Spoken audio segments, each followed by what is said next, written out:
HRC music की audio video सबसे पहले देखने के लिए लाल बटन दबाकर हमारे चैनल को सब्सक्राइब करें और घंटी के निशान को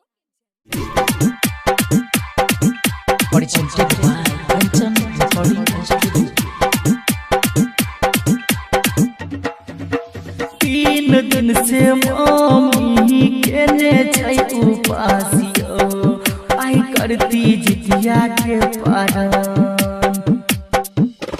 3 दिन से मम्मी केने छै उपासियो आई करती जितिया के पारण। अपना संतान खातिर कलकिन कठिन पहरब पतहिन करब खड़ा कहब। हे अपना संतान खातिर कलकिन कठिन पहरब पतहिन करब खड़ा कहब। DJ good Madhubani DJ good Madhubani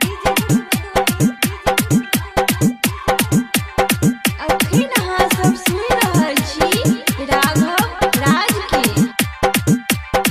एखन अपने सब सुन रहल छी आरके म्यूजिक के प्रस्तुति। आयु बढ़ई बाबू सबके करै छथिन कामना हमरो सुनब भगवान।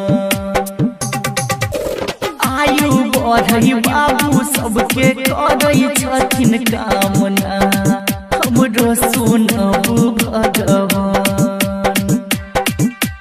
अपना संतान खातिर केलकिन कठिन पहरब मैं के कते बखरा कहब। अपना संतान खातिर केलकिन कठिन पहरब मैं के कते बखरा। Presented by RK Music।